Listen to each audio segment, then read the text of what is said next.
Welcome back to 90 Seconds Plus, and we're back with the man himself, Invercargill City Mayor, Nobby. So Nobby, let's kick off with the rates and then we'll get into some exciting events over the last few weeks and this weekend. So take it away. The rates increase is really important. So we're doing the annual plan consultation at the moment, so it goes for a month. People need to give their voice to that.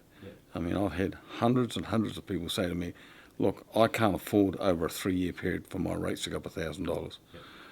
Or I know somebody that can't afford that. So the only way to stop that is to come in large numbers and say no.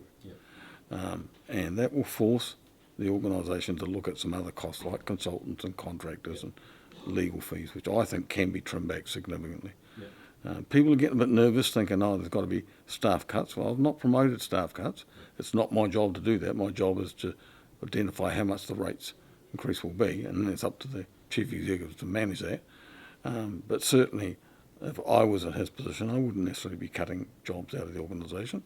As people leave, I'd just make a decision about holding some vacancies for a while till the economy picks up. When the economy picks up, people will be able to afford to pay a little bit more in their rates, but at the moment they can't. Now, $1,000 over a 3-year period, as it escalates up, is $20 a week.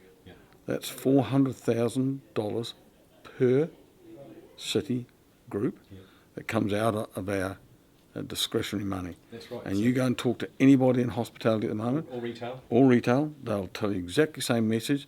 That's discretionary money. So that discretionary money, $1,000 a year times 20,000 ratepayers, is $20 million. That's $20 million that's not being. It goes out of circulation, and it hurts things. So for people that are running businesses in hospitality and other places, retail, not only do their rates go up about 30% over 3 years, or maybe a little bit less, but their income drops down. And you wonder why we've got a few shops closing and why hospital is struggling. So we've got to play our role in trying to keep that cost of living down. So people need to come into that consultation document. If you go online and get it, and there'll be something on your website to show them where to go. On page 14, it does open up with some chance to type in what you want.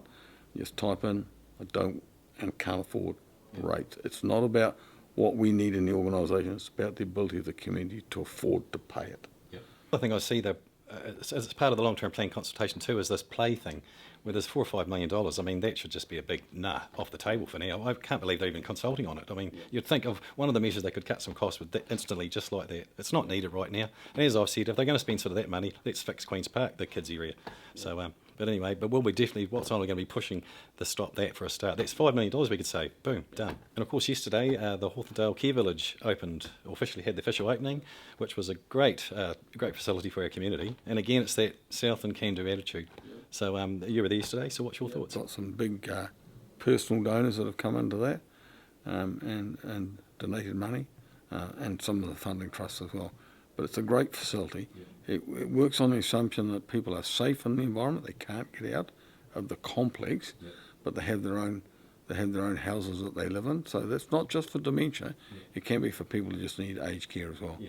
And so it keeps people in a normal environment. They don't go to a kitchen to have meals or have meals delivered to them. They cook their own meals and stuff like that. So they're in clusters. Fantastic thing. I noticed that you were there as well.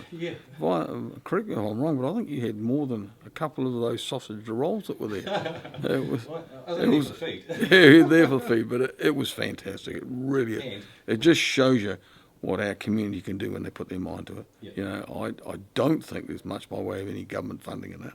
It's just the local community said, hey, here's a need, and we need better quality care. And it was really interesting. I sat in the front row with Jim and with Michael Scarrett, and we've all lost family members to dementia recently, in recent years. So you don't have to go too far to find somebody that's found a family member that's struggling, and the traditional way of looking after somebody in that category has not been all that good. And this village would be outstanding. Really will be. So credit. We put on a cracker Southland Day. Couldn't have got a better day for it.